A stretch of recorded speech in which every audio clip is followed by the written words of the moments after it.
ضروری ہے. حائضہ کے لیے روزہ کی قضا ہے، نماز کی نہیں.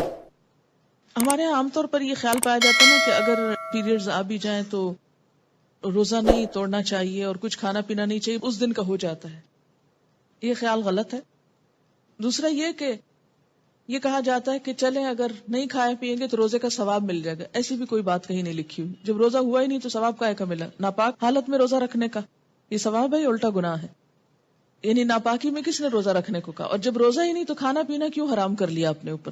یہ دین میں خود ساختہ پابندیاں ہیں. بعض اوقات ایک دم شوگر لیول ڈاؤن ہو جاتا ہے یا کوئی اور تکلیف ہوتی ہے، دوا لینے کی ضرورت ہوتی ہے، تو ایسے میں بے جا کی پابندی کے نہیں روزہ رکھے چلے جاؤ جیسے عام طور پر ہمارے معاشرے میں یہ چیز پائی جاتی ہے، تو یہ درست نہیں. عن ابی سعید الخدری رضی اللہ عنہ قال قال النبی صلی اللہ علیہ وسلم الیس اذا حادت لم تصلی ولم تصم فذلك من نقصان دینها رواہ البخاری.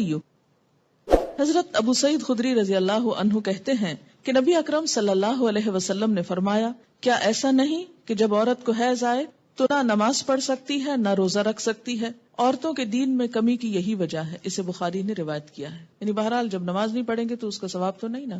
یہ الگ بات ہے کہ وہ ایک معذوری کی حالت ہے، تو ایسے میں اس کو کمپنسیٹ کرنے کے لیے کوئی ذکر، اذکار اور تسبیحات کثرت سے کرنی چاہیے. اس سے نہ صرف یہ کہ وہ ثواب کا نقصان پورا ہوتا ہے بلکہ جو ڈپریشن کی ایک حالت آنے لگتی ہے اس کا ازالہ بھی ہو جاتا ہے. آزما کر دیکھ سکتے ہیں.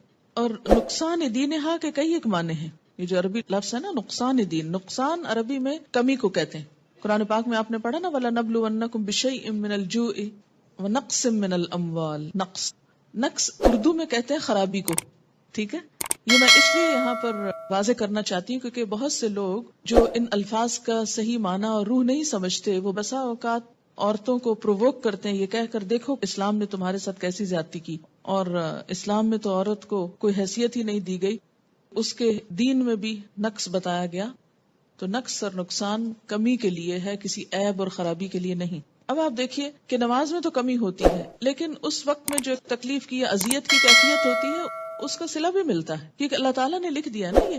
تو جو چیز اللہ تعالیٰ کی طرف سے آتی ہے اس پر انسان صبر کرے. جیسے بازو کو پین بہت ہے یا کوئی اور ایسی کیفیت ہے تو یہ ایسے حالات میں صبر کرنا جو ہے وہ اجر کا سبب ہے. اگر ادھر سے کمی ہوئی تو ادھر سے بڑھ بھی گیا اجر. ٹھیک ہے. دوسری بات یہ کہ کمی سے مراد نمازوں کی تعداد میں کمی ہے جس کو آپ بعد میں عام حالات میں نفل وغیرہ پڑھ کے بھی پورا کر سکتے ہیں، یا پھر یہ کہ کمی سے مراد اس اعتبار سے کمی بھی ہے کہ ایک مثلا تہجد کی روٹین آپ بناتے ہیں یا نمازوں میں خشوع خضوع کی روٹین بناتے ہیں، این ابھی آپ اس حالت میں ہوتے ہیں کہ نماز چھوٹ جاتی ہے. اب کیا ہو گیا؟ نہ صرف یہ کہ وہ چند دن نمازوں کی کمی ہوئی بلکہ دوبارہ ایک اچھی حالت میں آنے کے لیے، دوبارہ سے نئی عادت بنانے کے لیے پھر ایک مشکل پڑ جاتی. تو بعض اوقات لوگ نماز ہی چھوڑ دیتے ہیں، وہ مشکل عادت پڑنے لگتی ہے کہ چھٹی ہو جاتی ہے اور